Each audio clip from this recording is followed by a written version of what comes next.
Hello les amis, dans ce numéro spécial je fais plusieurs voix, donc évitez de m'en tenir rigueur, je ne suis pas parfait, j'ai essayé de faire du mieux que je pouvais, mais c'est pas gagné. C'est un viol auditif, j'avoue. Allez, c'est parti.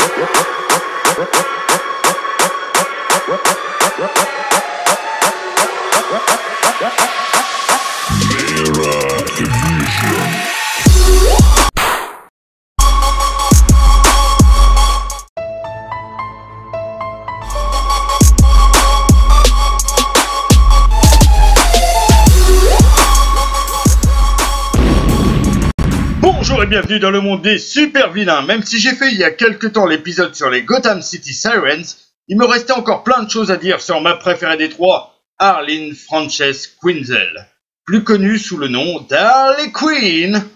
Hey, mais c'est moi ça! Hey, bonjour Harley, refait par moi-même.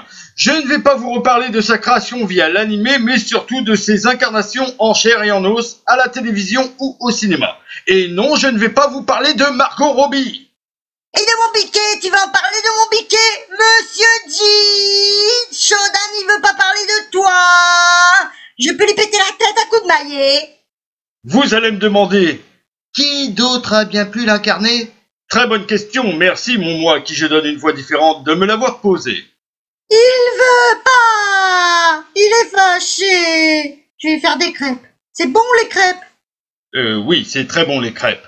Bref, la première à l'avoir incarné hormis les célèbres dessins animés, il y a Mia Sara dans la série Birds of Prey, dérivée du comics du même nom. En français, ça s'est appelé Les Anges de la Nuit, et cela n'a duré qu'une seule saison. Et c'est tant mieux parce qu'il y a du viol à mon âme de comics over là. Mais à fond. Ça me fend mon petit cœur de beurre de micelle. Voilà. L'histoire de Birds of Prey met en scène Helena Kyle, qui est normalement Helena Wayne quand même. Elle est la fille de Selina Kyle et Bruce Wayne, en tout cas dans les comics. Il y a aussi Oracle, autrement dit Barbara Gordon, qui doit être la seule dans le lot à ressembler au personnage des comics, et de Dinah Lance, qui devrait normalement devenir le Black Canary.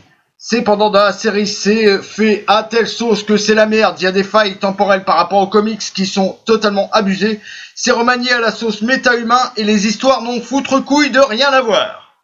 C'est Laeta Kalogridis qui a créé cette série. C'est elle qui va se prendre un coup de maillet dans les gencives.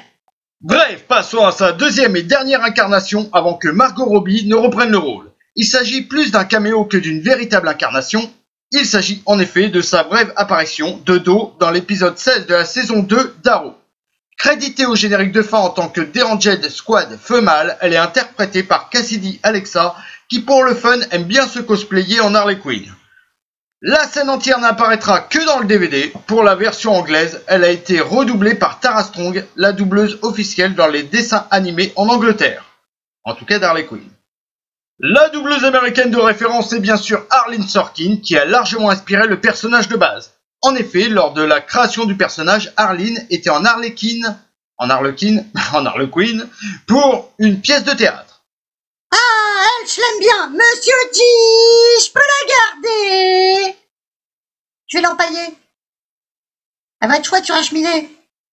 Dans la version française, la plus récurrente est Kelvin d'humour. Mais quelques autres ont doublé, elle aussi, notre personnage préféré. Je vais pas toutes les citer parce que ça serait chiant.